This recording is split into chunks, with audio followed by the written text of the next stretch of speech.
Hey y'all, so we are back and we're continuing to talk about my run up to the top 8 of the Hattering series a couple of weekends ago.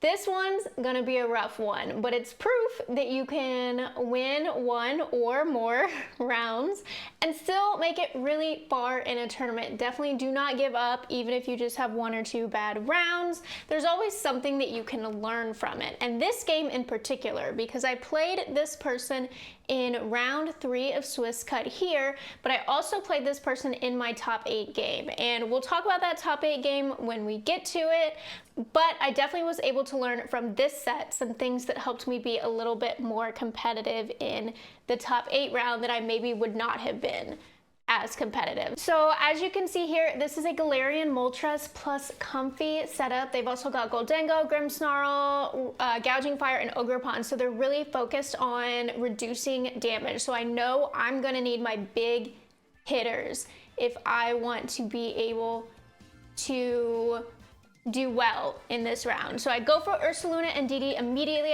and then I start thinking, okay, there's a good chance I'm not gonna get Trick Room up. So what should I bring in the back? Zapdos and Walking Wake are the best for me outside of Trick Room. So that's what I end up going with, but again, this is how you do well in a tournament. You stop and think about your moves before you go with them. So I stop and think about it for a little bit, and they lead a Goldengo Grimmsnarl. I know Grimmsnarl is just gonna set up a Reflect here. Goldengo could go for a Make It Rain into Indeedee. It's not enough to stop me from getting Trick Room up. So what they might do instead to try to take advantage of a potential Protect here from Ursaluna is they'll probably just go for a Nasty Plot on Goldengo, right? They expect my Ursaluna to Protect, they expect Indeedee to click Trick Room, and there's no way they can stop Trick Room, so they might as well get a leg up on their side for damage. So instead, I don't Protect Ursaluna. Grimmsnarl sets up its Reflect. Goldengo does end up using Nasty Plot, so I'm like, good, I'm guaranteed to get Trick Room up, but I'm also gonna get a lot of damage down onto Goldengo because I hit it with a Headlong Rush. Now, I did not expect this to kill through Protect. I did not expect this to kill through Reflect without the burn, but I got a critical hit. So that was maybe a little bit of luck there. But my aggressive play did pay off for me here because I have the burn up and I'm in Trick Room. So Ada! Oh my God, it's that stray dog across the street. Why does that dog always want to hang out across the street where you can see it? Are you gonna sit with me, baby? Come here. Okay. Okay. Good girl. Okay. Okay, I got you, baby. All right.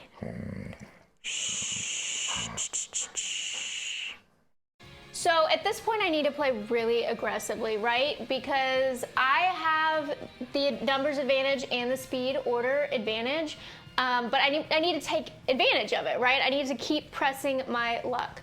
So I do go for Follow Me here, just so I'm not taking a little bit of damage from Spirit Break, from Grimm. I don't. Grimm goes ahead and sets up the light screen. I don't really care about that because I'm a physical attacker and Reflect is already up. And Facade OHKO's Moltres. I wasn't sure that was going to happen either, and after talking to the opponent after the set, they also did not expect Facade to OHKO Moltres there. So we all learned some very valuable information here, didn't we? So now they're down to their last 2 Pokemon. 3 turns left of Trick Room. I can probably expect Gouging Fire to Protect here, so I go ahead and go for Earthquake so that I'm not hitting into Burning Bulwark. And I decide to swap in Zapdos so that we don't take any damage from Earthquake. I mean, Indeedee's done its job. It really doesn't need to be on the field anymore. Oh, do I not switch in Zapdos? Oh, I just left Indeedee on the field. I guess I wanted a free switch in to Zapdos. So I was like, if I kill my Indeedee, who cares?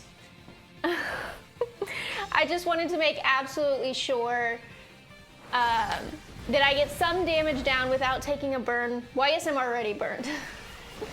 I wanted to make sure that I get some damage down this turn, and this actually helps because the Spirit Break into Indeedee plus the Earthquake is enough to take Indeedee down. So now I can get Zapdos in for free without having to take any damage whatsoever.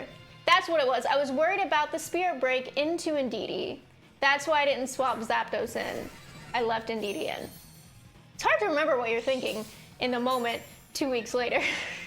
So Zapdos gets in, gets a special defense boost. We don't really care about that anymore. But now Gouging Fire has just protected, so I can hit it with a much more powerful Headlong Rush instead of just an Earthquake. And I go ahead and Terra Steel here against the Spirit Break since I won't be using Earthquake anymore. I Terra Steel against the Spirit Break and I go for a Bulk Up. That's to cover for a double protect from Gouging Fire. That way we're still, you know, advancing towards our win condition, right? Because Zapdos takes a bulk up, it's much harder to take off the field. Did I not? Terra? Did you see me click Terra Steel? Weird. I must have been worried about a Heat Crash. Okay, so now at this point, we're winning. Like, there's no way we don't win at this point. So, obviously, I sort of won with the element of surprise here round 1, right? Or I won with the element of surprise game 1. So now we're gonna have to switch it up for game 2. They are not gonna let me do the same thing again. I do still lead in Indeedee or Ursaluna. I do put Zapdos in the back, but I go with Torkoal instead of Walking Wake. And that may have been a mistake because as you see, they led Goldengo plus Moltres. And this is a terrible lead for me because there is no way that I can get Trick Room up with Indeedee against this lead. They'll click Make It Rain and Fiery Wrath. Right now, Indeedee is weak to the Fiery Wrath, but if I Terra Fairy, I'll be weak to a Make It Rain. There's no way that I get Trick Room up with Indeedee, and I have not brought another Trick Room setter. I really should have thought more. This is the perfect lead for them, so I really should have thought more that this is what they were going to lead and made a different decision here. So I do go ahead and protect on the off chance that Indeedee will survive this double up to get Trick Room up.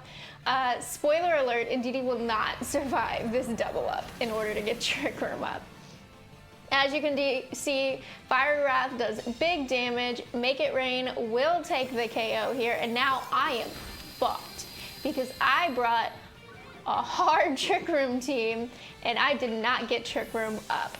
So at this point, I'm gonna continue to try to fight it back, mostly just to gain information and think about how I'm gonna adjust my game plan for game 3. So I already fucked up, right? I messed up my leads, I brought the same exact thing, and they adjusted in order to counter my lead. So what I should have done was think about how they would adjust and then countered what I thought they were going to bring, right? So they're gonna go ahead and protect here against a Heat Wave, probably good because Torkoal takes like no damage from this Fiery Wrath, and neither does Ursaluna. So we are gonna be able to take a KO here with the Facade. Once the burn is up, that is an OHKO, especially because they did not get Reflect Up this time around. So we are learning some things about what they have in the back, right? We'll be able to see 3 of their 4 Mons at this point. We can see that they did bring Gouging Fire. So that's to be expected, right? Gouging Fire counters Torkoal really well. It can also counter Ursaluna if it has speed control and can get some breaking swipes in. So I go for the Earthquake and I swap in Zapdos. I feel like that's my best bet at this point to try to keep some momentum. But Ursaluna is gonna have to live a couple hits before we can really do some meaningful damage here. So there's the breaking swipe. Ursaluna is gonna be at -1 attack now because we didn't have that speed priority. But Zapdos does get a Defiant boost, so that's kind of cool. And Zapdos takes very little damage, as does Ursaluna, because Goldengo is, you know, -2 special attack now. So we'll get some good damage down, but because of the breaking swipe, we don't get the KO on either Mon. Without the breaking swipe, we would have definitely gotten a KO on both Mons, probably. I think it might have been a roll on Gouging Fire. So we're learning some things here, right? We're learning how much it'll take to get these KOs, and that was Earthquake, not Headlong Rush. So, you know, it's good to know that we can kill Goldengo with just an Earthquake at, you know, neutral attack with the burn up. So I'm probably expecting a protect from, at this point I think I'm expecting maybe a protect from gouging, or no, if I was expecting a protect from gouging fire, I would not have attacked into it. But I can't really hit Goldingo is the thing with Zapdos. And I don't know why I didn't just attack with Ursaluna. We saw how little damage Make It Rain was doing. I don't know why I didn't just attack with Ursaluna. I think I was worried about another breaking swipe, so I didn't want to be -2 attack at that point. So it's unfortunate that I don't get any damage down this turn. After turn 1 went so bad, I was just kind of off my game, you know? So Zapdos never really got to make use of its +1 Defiant boost, unfortunately. And Ursaluna goes down to the Make It Rain at this point. But if we had Earthquaked last turn, we would have taken Goldingo down. So at this point, I definitely can't win. Like, maybe if I had made all the reads right before, I could have won. But at this point, I definitely can't win. Actually, no, let's go back to that last turn. Let's just So this turn right here, where Gouging Fire did Burning Bulwark, and then Goldingo did Shadow Ball into Zapdos. What we should have done at this point, right, is there's no way they're gonna go for another Breaking Swipe with Zapdos on the field. And Goldingo at this point is -2, so it's really not a threat at all. Ursaluna has enough HP at this point that the only way it's going down this turn is to a Heat Crash from Gouging Fire. So frankly, the way to play this, I think, would have been to go ahead and attack, go for the Earthquake with Ursaluna. That should pick up the KO here and here. I mean, it would have picked up a double KO if Ursaluna gets it off, right? So I think it's worth going for it, especially because another turn of Burn Chip, as we see, means that Ursaluna can't live the Make It Rain from Goldingo. And to cover for them attacking Ursaluna instead of Zapdos, and to cover for a potential Burning Bulwark on Gouging Fire, since Zapdos really can't hit Goldingo with anything but a resisted Acrobatics, is I should have gone with a Bulk Up on Zapdos, because then I think Zapdos probably would have lived a Heat Crash.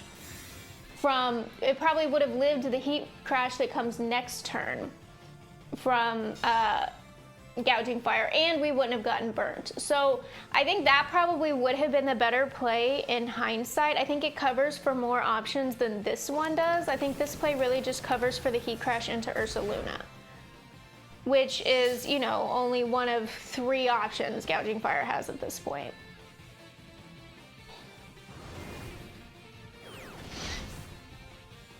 So instead of getting the KO on Goldingo last turn, instead I, do no damage whatsoever and lose Zapdos without ever making use of my Defiant boost. So at this point, we only have Torkoal. Torkoal is not taking down 3 Mons all on its own outside of Trick Room. So we're playing to see their last Mon. We're playing to see the 4th Mon they brought, so that we can hopefully make better choices next game. So they're gonna double protect because I'm Specs, so they want to see what I lock into, which is perfectly reasonable. I go for the Earth Power because if I lock into a Fire type move, I have no prayer of making it through Gouging Fire. Luckily, Torkoal's pretty bulky, so there's a good chance, especially with Goldingo, as low on special attack as it is, I'll get to see the last Mon, and they do go ahead and swap it out to reset those stat drops.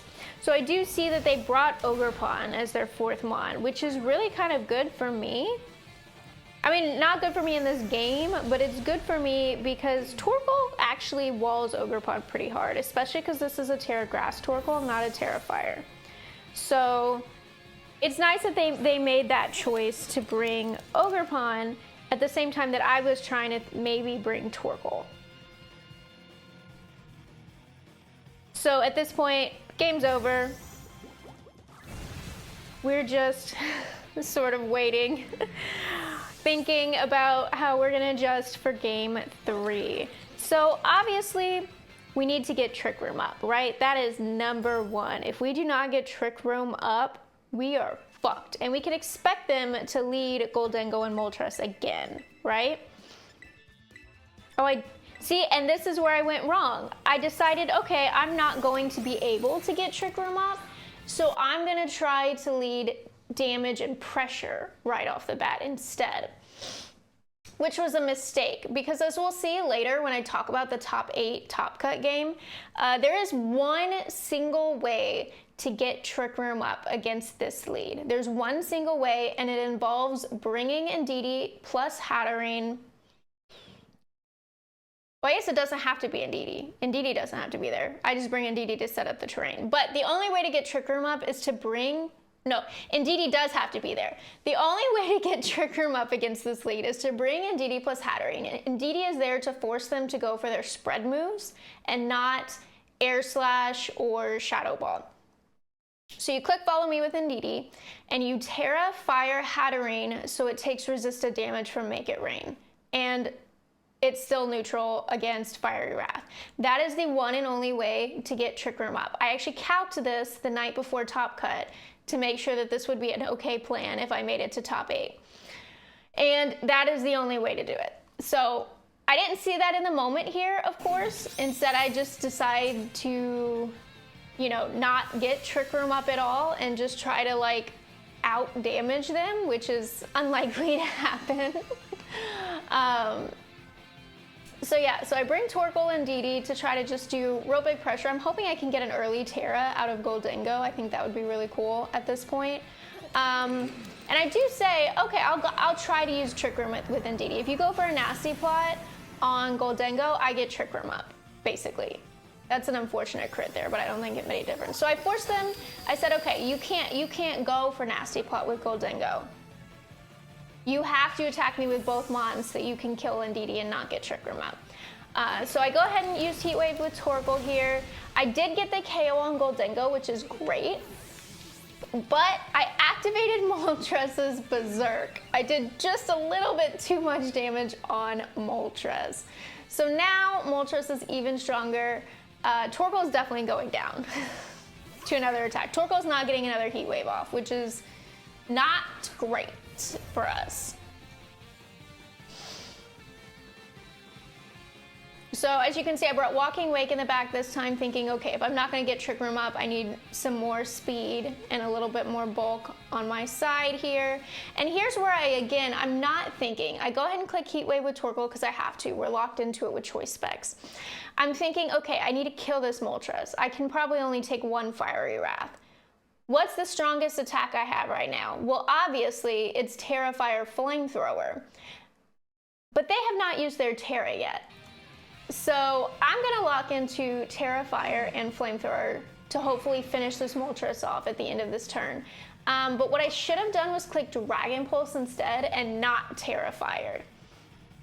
Because now I'm weak to Ivy Cudgel and they can just Terra Water their Ogerpon, raise their special defense, and become resistant to my Flamethrower. All they have to do is click Follow Me, and Moltres will be safe to get off a perfectly free Fiery Wrath while I do hardly any damage to Ogerpon. If I had gone with Dragon Pulse, we'd be looking a lot better right now. And now I don't have Terra available on Ursaluna in order to protect it from Ivy Cudgels. We have the sun up for now, but that's not gonna last forever, right? So they're up 3 Mons to my 2, and their Moltres is super strong, and I can't hit it with Earthquake. All they have to do is click Follow Me and keep spamming Fiery Wrath, and they win. There's nothing I can do about it. They actually don't click Follow Me here, so I'm able to kill the Moltres with a Dragon Pulse. But here's where that Terra Fire bit me in the ass. Because now I am weak to an Ivy Cudgel and I go down even in the sun, which is absolutely not what I needed to happen right here. So I really wasn't playing the long game there when I Terra fired. Ogre Palm was right in front of me. I definitely should have been able to think about what was gonna happen. So now, Ursaluna here is weak to Ivy Cudgel with no way to get rid of that resistance. I have the burn up. So I'm thinking what I should do. I'm thinking Earthquake's not gonna get the KO after breaking swipe. They actually go for Burning Bulwark instead. They actually double protect. That way, you know, they either get some chip damage on me or a burn if I go for a contact move, which I did. And they can get a little bit more burn chip on Ursaluna. So this was a good move on their part. I should have clicked Earthquake, that way I wouldn't... Earthquake's not a contact move. So I could have gone with Earthquake. But here's the breaking swipe. I knew after breaking swipe, I would not guarantee a kill on either of these mons, probably, with Earthquake. And I was weak to Horn Leech, which is not reduced in power by the sun. So I was gonna go down anyway. Unfortunately, I put myself in some pretty poor positions here. I was playing out of position a lot. So I lost the set, but we did manage to win one game. And here in the next round, as you can see, I'm playing against a team with a lot of very offensive pieces, that Glamora, Fluttermane, Urshifu. I mean, they all do a lot of damage, right? And then there's Farigiraf, which I don't really have any priority on my team, so I'm not that worried about Farigiraf, except it's got Trick Room.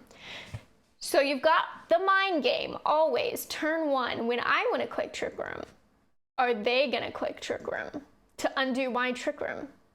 There's always that risk. And I'm gonna be honest, every time I tried to play around that potential and just not set up Trick Room, hoping they would go ahead and set it up for me, they never ever did. So statistically, I'm best off probably setting Trick Room turn one and hoping that they don't undo it.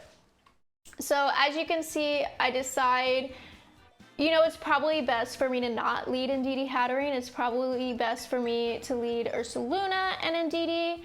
And again, we might be playing outside of Trick Room, so I want Walking Wake and Zapdos in the back over Hatterene or Torkoal. So here we go. They did lead that for Farigiraf, so I'm like, are they gonna set up Trick Room?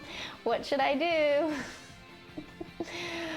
You can see I'm thinking about it pretty hard. I decide I can't protect Ursaluna. I want to go on the offense here, and I go into Farigiraf over Glamora, just because I'm a little bit worried about a spiky shield is all. I don't want to take chip damage from that. And I say, okay, well, if you want to stop Trick Room, you're going to have to really hit me, and you're going to have to leave Ursaluna alone. So Ursaluna can have one turn of like free damage.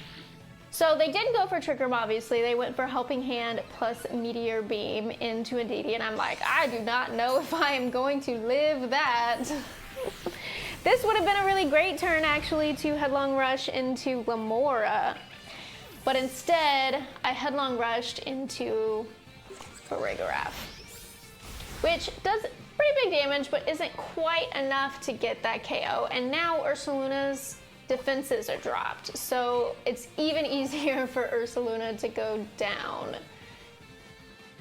And I would have preferred a one hit on Farigiraf, so we didn't activate that Citrus Berry. So I'm like, all right, what are we gonna do? I'm not gonna bring Zapdos in to get hit by Meteor Beam. So now I'm like, okay, we've got the burn up. What's our best bet here, right? How can we do the most damage? So I decide to go for Earthquake and Protect. I'm hoping that Glamora will target Walking Wake. But as you can see, Glamora did go for the Terra Grass to cover for an Earthquake from Ursaluna. So I'm really regretting not Headlong Rushing into Glamora turn one. Glamora did target down Walking Wake, so I do get some free damage down with Ursaluna. Of course, it won't be very much to Glamora, since now it resists that ground type. But Earthquake is enough to get the KO on for Rigoraph from here, and we do set up the toxic debris, but our Pokemon in the back is Zapdos, which is a flying type and unaffected by the poison spikes. So we really don't care about that at all. And now, Urshifu. I'm like, oh, this is pretty bad. This is pretty bad. Are they gonna, they can't Sucker Punch, but are they gonna go for maybe a close combat into Ursaluna? That's what I'm thinking here at this point. So I go ahead and Terra Ghost in case for some reason they're dumb enough to go for a close combat into Ursaluna. At this point I'm playing from behind a little bit, so I need them to make a mistake. I'm like, okay, at this point Urshifu's a bigger threat than Glamora, so I'll target that with my Walking Wake. And Urshifu did not fall for it. Wicked Blow right into Ursaluna is enough to take it down. And we do outspeed Glamora, which is an important thing for us to note there. And the Flamethrower gets a burn on Urshifu. This is like the one thing that maybe could help us bring this back. But at this point, we are playing from behind. But Zapdos gets a special defense boost. So Zapdos can pretty effectively take down Glamora. It walls Urshifu pretty hard. It resists both its fighting and dark stabs because Zapdos is a fighting flying type. So Zapdos walls Urshifu pretty hard, can pretty effectively just ignore it. Walking Wake is probably going to go down here. It is outsped to Urshifu, and even though Urshifu's burned, it can do enough damage to take down Walking Wake. So I'm like, what am I going to do here, right? Walking Wake can't do much at this point. I go ahead and protect just in case Glamora wants to target into Walking Wake so that Urshifu can do more damage to Zapdos. But Glamora goes for the spiky shield. So at this point, I'm kind of regretting not going for a bulk up here because my turn's wasted and I take some chip from Glamora, right? And if I'd gone for a bulk up with Zapdos, I'd be looking a lot better, right? Not because the plus defense would matter really at this point, because Urshifu's critting through the defense boost and Glamora's a special attacker, but Zapdos would be doing a little bit more damage. So I go for the Glamora again. We take that Wicked Blow. It does nothing. And we take the Sludge Bomb and get poisoned. So it's sort of bad luck on the burn, traded for bad luck on the poison at this point. But we do get the KO, so we didn't really need the bulk up to get the KO here. But we are going to take some damage from poison, and at this point we just cannot do it, right? We can't Terra Steel to get around our fairy weakness, and we're low enough at this point that, you know, Urshifu's Sucker Punch does hardly anything, but it's enough because we don't have any spread moves. And even if Flutter Mane had not killed us right there, the poison would. So once again, we played a pretty good game, but we didn't get Trick Room up. And when we don't get Trick Room up, we're way more likely to lose. You know, we don't have the speed control without Trick Room. So how are we going to adjust for game 2? We got to get Trick Room up, right? So this time I said, okay, we're going back to our roots. Hatterene's making an appearance. Indeedee and Hatterene. I'm going to put Torkoal in the back with Walking Wake. We're not even going to bring Ursaluna this time. So they bring Glamora and Rigoraph. And once again, I have this question of, should I set Trick Room up turn 1 or not, right? What if they just click Trick Room? But they don't. They click Helping Hand. But this time, I do click Follow Me with Indeedee. I know this is going to kill Indeedee, probably this Meteor Beam. But Hatterene will be safe. So the Meteor Beam raises a special attack, does the Power Herb, and does get the KO on Ndidi, of course, here. I think it always does. But here's my mistake. I did not click Trick Room. I clicked Expanding Force instead. We did get the KO on Glamora, which is great. We traded Ndidi for Glamora, but I didn't get Trick Room up, and now without Ndidi, I can't really guarantee that Hattering's gonna get Trick Room up. We're kind of fucked. You know, once again, I'm just not prioritizing Trick Room the way I should. And that's really the lesson we can learn from these 2 rounds, is when you're playing a hard Trick Room up, you gotta get Trick Room up. So I go for the Dazzling Gleam. I'm like, at this point, I don't think I'm gonna get Trick Room up. I'm just gonna go for a little bit of damage, right?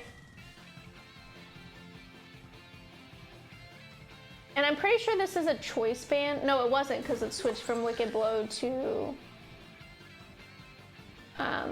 Sucker Punch. It's a Focus Sash, Urshifu. So Wicked Blow into Hattering. See, we didn't get Trick Room up. And if I had used Trick Room the last turn, we would have had it up. So we get some damage on Urshifu, but Urshifu's not burned this time, and now I'm left with Walking Wake and Torkoal outside of Trick Room, outsped by this Urshifu. And there's really no way to win from here. So the last set, we at least won 1 game. We took it to a game 3. This set, I kind of got rolled. And it's because I let myself fall for the mind games with this Farigiraf. I let myself think, oh, they're gonna click Trick Room. Even though game 1 they didn't click Trick Room, so why would I expect that they're not gonna click Trick Room again, you know?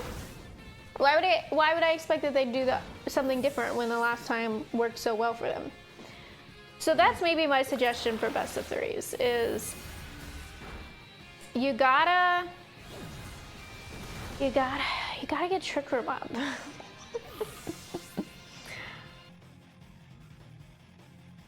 So we've got a low HP Walking Wake and a low HP Torkoal at this point. And I could potentially, depending on how this Flutter Mane is trained, I could maybe win this game at this point. But as you can see, the Dazzling Gleam is too strong. If this was a weaker Flutter Mane, I think it was specs. If it was like a speed booster Flutter Mane, I could have won. I maybe could have survived that Dazzling Gleam and won, but unfortunately it wasn't, so I lost. But don't worry, as y'all know, at this point in the tournament, after round 4, I am 2-2. To top cut the tournament, I had to go 5-2. So y'all are about to see me win 3 games, y'all are about to see me win 3 sets in a row in the next one to see how I made it to top cut. So stick around, make sure you subscribe so that you get notified of when that video goes live.